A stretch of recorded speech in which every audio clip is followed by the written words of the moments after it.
La drôle de chronique. La drôle de chronique de Rire et Chanson. On va retrouver la drôle de chronique avec David Azencott ce matin. Mon cher David, bonjour. Bonjour.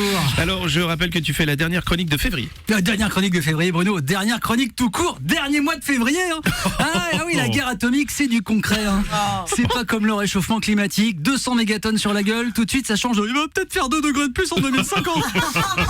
Ah, mais c'est fou, on se croit revenu en pleine guerre froide. L'ennemi est de nouveau le russe.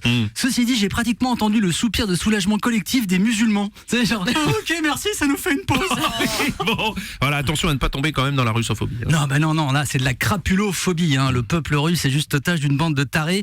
Et pour vous dire à quel point je ne suis pas du tout russophobe, ya gavario по-русски. Oui, j'ai fait du russe, soi-disant, pour être dans un meilleur collège, mais je sais que mes parents voulaient juste que je puisse collaborer en cas d'invasion. Là, il m'en reste un petit peu, les phrases utiles, évidemment. Nie ubijcie mnie, ja nie amerykański szpion. Ne me tuez pas, je ne suis pas un espion américain. Ou niet, ja никогда не смотрел твою женщину. Non, je n'ai jamais regardé ta femme. À la base, à Courchevel. Quoi. Oui, surtout. Oui. J'ai même été interviewé sur Russia Today. Ah, la chaîne qui vient d'être interdite. Oui, depuis que je suis tricard chez Télérama, fallait bien aller quelque part. Non, mais j'étais dans l'émission de Frédéric Tadei, ça va. Ouais. Après, je dis pas, tu sentais bien que l'atmosphère était différente. Rien que le parking, je veux dire, qui gare un MiG-29 sur une place handicapée? Oh non, mais David, sérieusement, t'es inquiet, toi, franchement? Non, Bruno, ok, mais pas du tout. Non, je suis très content d'avoir fait une gamine il y a 2 mois. Voilà. C'était vraiment le bon moment. Oui, c'est ça. On va lui apprendre à cultiver des champignons, des moisissures, des trucs en sous-sol, quoi. Là, sa grand-mère est en train de lui tricoter une petite combi anti-radiation en laine. C'est trop choupi, j'espère juste qu'elle a prévu un 3e bras. Bon, donc d'après toi, les conséquences vont être terribles? Oui, déjà Macron va être réélu, boulevard. Mais non, tout de suite. Oui, il a une stature présidentielle. Maintenant, quand il dit nous sommes en guerre, tu sais que c'est pas contre les pangolins. Faut dire que parmi les autres candidats, il y en a 2-3 qui étaient un peu limite avec Poutine, genre non mais faut le comprendre, c'est un grand sensible. Zemmour, évidemment, grand pacifiste. La guerre, non, il a trop mal au genou. Allez, il faut qu'il fasse la paix coûte que coûte, mais en mode 1938.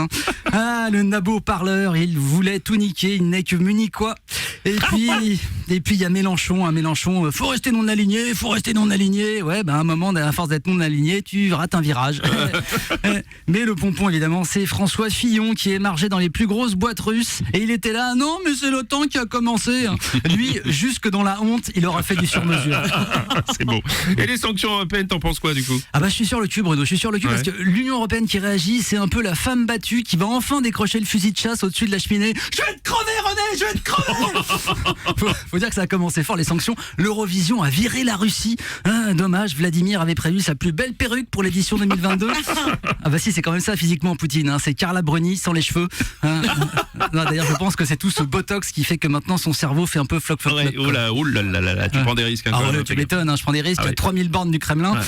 Non, je suis pas Volodymyr Zelensky, que j'admire vraiment. La preuve qu'on peut être humoriste et courageux. En France, ça existe aussi, mais bon, c'est dans Fort Boyard. Donc, finalement, on a tous été des grands naïfs. Oui, les Allemands surtout, les politiciens allemands qui étaient tous là. On ne pensait pas que Poutine était si méchant.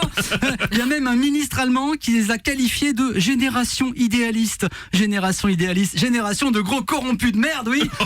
Il y en avait du flouze dans le gazoduc. Allez, je vous laisse. Faut que j'aille mettre de la crème solaire indice 1000. Je sens qu'on va en avoir besoin. Merci. C'est la drôle de chronique de David Azencott. Rire et Chanson.